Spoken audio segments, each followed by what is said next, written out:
Welcome to today's Explainer. We are incredibly excited about this one because today we are fixing the absolute most common problem in English learning. You know all the grammar, you've memorized tons of vocabulary? Exactly! But then when it's actually time to speak to a native speaker, you completely freeze up. Honestly, we've all been there. Well, today we are giving you 50 essential phrases that are going to completely change that. We are going to bridge that gap together. These are ready-to-use, supernatural expressions for real life. Every single phrase we cover today is going to feel like a discovery, something you're just glad you finally know. So let's dive right in. To make this easy, we're going to walk through the entire conversation life cycle today. We'll start with greeting naturally, then move into reacting smoothly, asking for help, making plans like a local, and finally, how to end a conversation warmly. And make sure you stick around because we've got a weekly speaking challenge for you at the very end. All right, let's kick things off with starting and greeting naturally. Because honestly, you really only have about 10 seconds to set the right tone. This slide brilliantly illustrates the whole problem. Most learners default to textbook English. They walk up and say, "Hello, how do you do?" It just sounds so stiff. Right. Native speakers keep it warm and casual. We just say, "Hey, good to see you." It completely changes the energy of the interaction. I actually want you to practice saying this native version out loud with us right now. Ready? Hey, good to see you. See? Sounding great already. Let's get into the phrases. Okay, phrase 1. Hey, good to see you. This is just a super warm, casual greeting for someone you already know. Imagine you bump into a coworker in the hallway. You just smile and say, "Hey, good to see you." Quick tip though, keep this casual. You probably don't want to use it for the CEO of your company. Say it out loud with me. Hey, good to see you. Awesome. Oh, I absolutely love this next one. Number 2, how have you been? It simply means you want an update on their life, and it shows you actually care. You use this when you haven't seen someone in a while, like, "It's been months, how have you been?" Give it a try. Great. Number 3 is the perfect relaxed reply to that. Instead of the super textbook, "I am fine," just say, "Not too bad, thanks. And you?" For example, if someone asks how your weekend was, you say, "Not too bad, thanks. And you?" Your turn? Nice. Number 4 is, "I've been meaning to catch up with you." This just means you've been wanting to talk to them for a bit. It shows tons of warmth and genuine interest. Like, "Oh, hi, Mark. I've been meaning to catch up with you about that project." Say it out loud. Excellent. And number 5, what have you been up to lately? The secret here is that up to is just a very native way of saying doing, so you're asking what they've been doing. Great to see you. What have you been up to lately? Try saying it. Perfect. Moving right along to number 6, nice to put a face to the name. This just means you're happy to finally see what someone looks like. It's totally perfect for when you finally meet a remote colleague offline. We've emailed for months, nice to put a face to the name. Try it with me. Great job. Number 7 is for when you are hosting. Welcome, make yourself at home. It simply tells your guests to relax. When a friend comes over, say this to instantly make them comfortable. Let's hear it. Beautiful. Number 8 is for when you're running behind. Sorry I'm a bit late, traffic was terrible.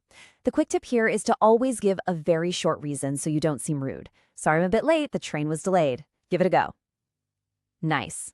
Honestly, I use number 9 literally every day at work. I won't keep you long, I know you're busy. It means you're going to be quick. "Hey, Sarah, I won't keep you long. I just need the quarterly report."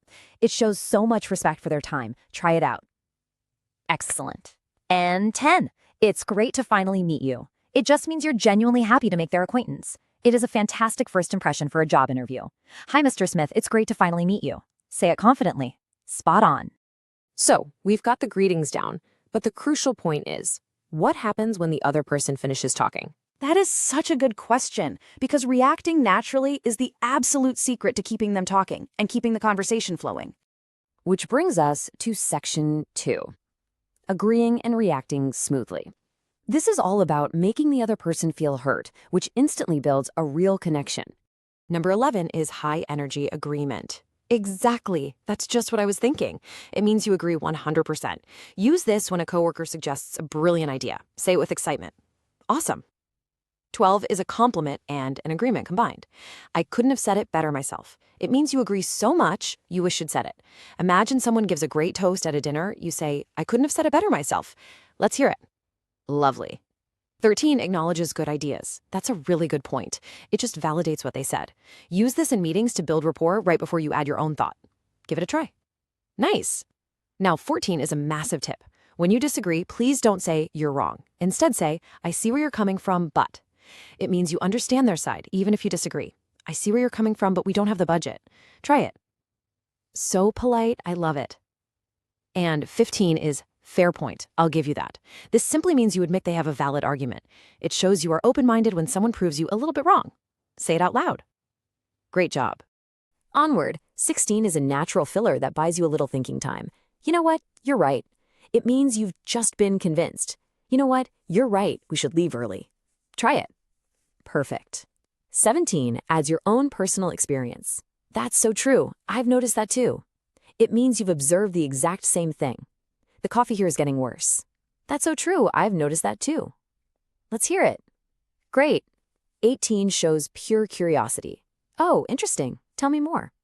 It means exactly what it says. People love talking about themselves, so use this one all the time. Give it a go. Nice. Oh, I absolutely love 19. It's so short, lazy, and completely natural. Honestly, same. It just means me too. If a friend says, I'm so incredibly tired of this rain, you just nod and say, honestly, same. Practice that one. Flawless. And 20 shows deep empathy. I know exactly what you mean. It means you fully understand their feelings, and it instantly bonds you with them. Let's try it. Beautiful. Let's actually see this in action. Imagine your coworker sighs deeply and says, it's so hard to switch off after work. And you just reply softly, I know exactly what you mean. See? That incredibly simple native reaction creates immediate empathy. I want you to say my line right now with that exact empathetic tone. Ready? I know exactly what you mean. Brilliant. Moving into section 3, asking for help politely. We completely validate your feelings here. Asking for help is terrifying for learners, but it doesn't have to be. Direct translations from your native language can often sound super demanding in English. You might accidentally say something like, help me with this. Exactly. And English relies heavily on softening phrases so you sound polite instead of bossy. Instead of demanding, we say things like, would you mind if I? Let's look at how to soften these requests so you never have to be embarrassed to ask. Number 21 is, could you do me a favor? It means you need help. Quick tip, always follow this with a please or thank you. Could you do me a favor and pass that file? Try it? Great. 22 is, would you mind if I? This is the ultimate softener for small requests. If you need air, don't say open the window. Say, would you mind if I open the window? Say it with me. Perfect. 23 softens asking for assistance beautifully. I was wondering if you could help me. It means you need help, but you're giving them an out. I was wondering if you could help me with the printer. Let's hear it. Lovely. 24 is super polite, but it doesn't sound desperate. Do you happen to know? Use this when you're asking for information. Do you happen to know where the restroom is? Give it a try. Awesome. 25 is absolutely great for professional situations. Is there any chance you could? It means you are asking for a somewhat big favor politely. Is there any chance you could extend the deadline? Try it out. Excellent. 26 is the absolute best way to walk up to a coworker's desk when they are clearly typing. Sorry to bother you, but it acknowledges you are interrupting. Sorry to bother you, but do you have a pen? Repeat that one. Nice. Now 27 is a brilliant British English secret. I don't suppose you know. It sounds incredibly modest and gentle. I don't suppose you know what time the train leaves? Give it a go. Very sophisticated. 28 is, could you point me in the right direction? It means you need basic guidance, not for them to do the work for you. If you're lost in a building, you ask the receptionist, could you point me in the right direction? Let's hear it. Perfect. 29 is, I'd really appreciate it if you could. It shows you highly value their effort. I'd really appreciate it if you could look over my email. Try it. Great. 30 is for right after they agree to help you out. That would be a huge help. Thank you. It expresses genuine gratitude. Say it out loud. Spot on. All right, let's pivot to section 4, making plans like a local. Learners often use really stiff language for this, but these phrases will give you that smooth social English. 31 is a fantastic ending to a pleasant outing. We should do this more often. It just means you had fun. You finish a great lunch with a friend, you say, we should do this more often. Try it. Awesome. 32 is, let's sort something out for next week. The tip here is that sort out is a very native, slightly British way to say arrange. I'm busy today, but let's sort something out for next week. Say it with me? Great. 33 is super professional. I'll check my schedule and get back to you. Use this when you can't commit immediately but want to be reliable. Let's hear it? Perfect. 34 shows consideration. Does that work for you? It means, is this time okay for your schedule? Let's meet at 5 p.m. Does that work for you? Give it a try. Nice.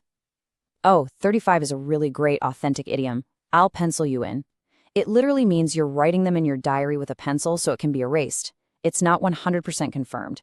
I'll pencil you in for 3 p.m. on Thursday, but let's confirm tomorrow. Say it out loud. Love that one. 36 is, something came up, can we reschedule? Pro tip, natives say something came up to be vague on purpose, so they don't have to explain exactly what went wrong in their life. I'm so sorry, something came up, can we reschedule? Try it. Perfect handling of a change. 37 is, I'm looking forward to it already. This is just super enthusiastic. It means you can't wait. See you Friday, I'm looking forward to it already. Let's hear it? Great energy. 38 is, just let me know if anything changes. It shows you're flexible. We're set for noon, but just let me know if anything changes. Give it a go. Nice. 39 is a soft, elegant way to suggest a time. Shall we say around 7? It sounds so much better than let's meet at 7. Practice that smooth delivery. Beautiful. 40 reassures them you are totally reliable. It's in the diary, I won't forget. It means it is locked in. Got it? Tuesday at 2. It's in the diary. Say it with confidence. Spot on. Okay, so you've greeted them, reacted, asked for help, and made plans. The big question now is, how do you leave without making it awkward? Ah, yes, the graceful exit. This moves us perfectly into the final phase of the conversation life cycle. Section 5. Ending conversations warmly. Because ending a conversation well is just as critical as starting one if you want to leave a great impression. 41 is, it was really lovely catching up. Remember from earlier, catching up just means talking after time apart. So you're saying it was nice to see them again. Anyway, I have to go, but it was really lovely catching up. Try it? Great. 42 is honestly my favorite phrase on this entire list. It is the ultimate polite escape hatch. I'll let you get on. It means I will let you get back to your work. If you're on the phone and the other person sounds busy, you say, well, I'll let you get on. It saves you both. Practice that one. You will use that constantly. 43 leaves the door wide open for the future. We'll have to do this again soon. You'd say this while hugging a friend goodbye. We'll have to do this again soon. Say it out loud. Lovely. 44 is very personal. Take care of yourself, speak soon. It's so much warmer than a simple goodbye. Bye, Mark. Take care of yourself, speak soon. Let's hear it. Perfect. 45 is more formal and respectful. Give my regards to your family. It simply means say hello to your family for me. It's great for older contacts. Leaving a meeting with an older client, give my regards to your family. Give it a try. Very classy. We are down to the final 5. 46 is, I'll be in touch. It means I will contact you soon. Great for business follow-ups. Thanks for the interview. I'll be in touch. Try it. Nice. 47 is, thanks for making the time. It means thank you for fitting me into your busy schedule. I know you're busy. Thanks for making the time. Let's hear it. Professional. I am absolutely obsessed with 48. It is the ultimate native sign-off. Have a good one. It just means have a good day, but it sounds so much more natural. You can say this to the barista, the mailman, or your friend. Thanks for the coffee. Have a good one. Say it out loud. Awesome. 49. Use this when someone is taking a trip. Safe travels. It means have a safe journey. Have a great flight. Safe travels. Try it. Beautiful. And 50, our final phrase, is a warm, memorable sign-off. Until next time, it just means goodbye until we meet again. Great seeing you. Until next time. Let's hear it. You nailed it. Which brings us to Section 6, your weekly speaking challenge. Because knowing these phrases is only step 1, we actually have to bridge the gap. The only way to truly bridge the gap from knowing to speaking is real-world practice. So here is your exact, actionable challenge for this week. Step 1, pick 5 phrases from today's list. Make sure it's 1 from each of the 5 sections. Step 2, we want to see what you've learned. Drop down to the comments and write the one phrase that was completely new to you today. And step 3, the most important one. Use your 5 chosen phrases in a real conversation before the end of this week. We want you to take this newfound confidence out into the real world immediately. You have absolutely got this. Look out for part 2 of this series next week for even more amazing phrases to add to your daily vocabulary. Until next time, keep it simple, keep it natural. But I want you to ask yourself right now,